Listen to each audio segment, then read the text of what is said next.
سابق وزیر اعظم عمران خان کا پیغام، تاریخ 30 ستمبر 2024۔ اس وقت سارا لندن پلان پوری طرح بے نقاب ہو چکا ہے، جس کے مطابق تحریک انصاف کو کرش کرنا، نواز شریف کے کیس معاف کروانا اور عمران خان کو جیل میں ڈالا جانا تھا۔ اس پلان کے تحت قاضی فائز عیسیٰ، جو کہ امپائر کی جگہ کھلاڑی بن کر کھیل رہا ہے، وہ اس پلان کا مرکزی کردار بنا ہوا ہے۔ قاضی فائز عیسیٰ ہم پر مظالم کو تحفظ دے رہا ہے۔ اس نے ہمارے بنیادی حقوق، الیکشن لیول پلینگ فیلڈ، خواتین پر مظالم اور ہمارے ساتھ ہوئے ظلم پر مبنی کیس کھولنے کے بجائے ہر وہ کیس سن رہا ہے جس میں ہماری سیاسی شناخت کو مسخ کیا جا سکے۔ قاضی کا کردار جسٹس منیر والا ہے، بلکہ یہ جسٹس منیر پرو میکس بن گیا ہے، کیونکہ اس کا ہر فیصلہ قانون کے خلاف اور ایکسٹینشن مافیا کے حق میں ہوتا ہے۔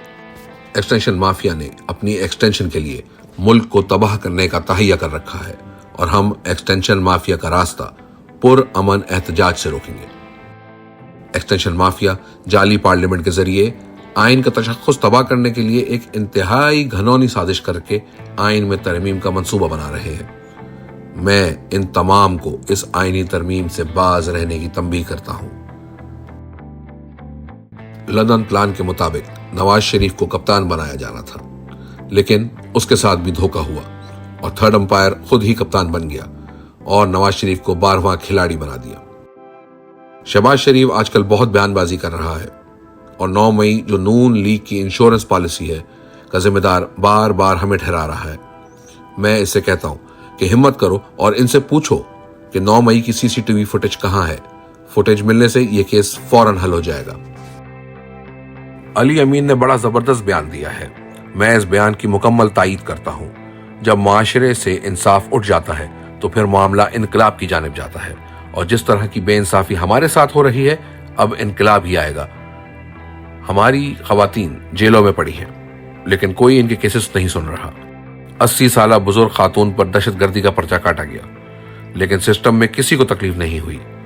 ہم نے ہمیشہ پرامن احتجاج کیا، ہمیشہ قانون کا احترام کیا، لیکن یہ قانون اب ہمیں تحفظ دینے سے قاصر ہے۔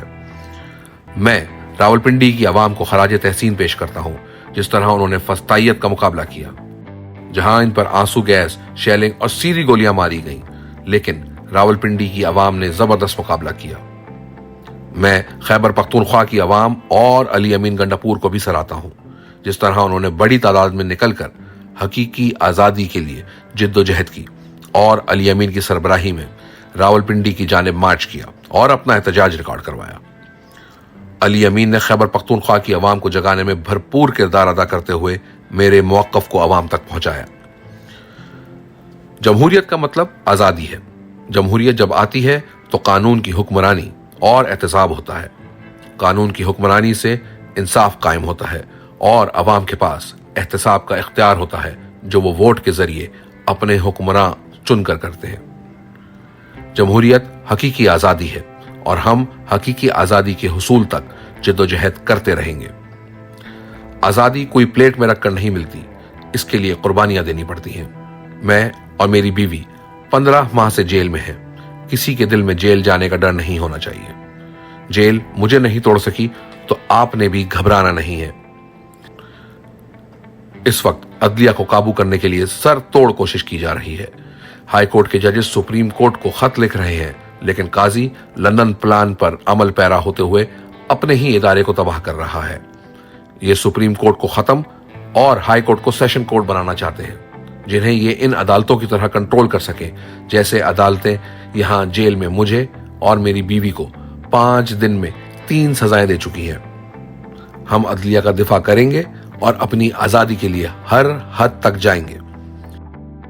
عدلیہ کی آزادی اور جمہوریت کے لیے ہم 2 اکتوبر کو میاں والی، فیصل آباد اور بہاولپور میں بھرپور احتجاج کریں گے، اور 5 اکتوبر کو لاہور میں مینار پاکستان پر بھی احتجاج کریں گے۔ جبکہ اسلام آباد کے لیے میں نے علی امین گنڈاپور کو 4 اکتوبر بروز جمعہ ڈی چوک میں احتجاج کی کال دینے کا پیغام دیا ہے۔ پاکستان زندہ باد۔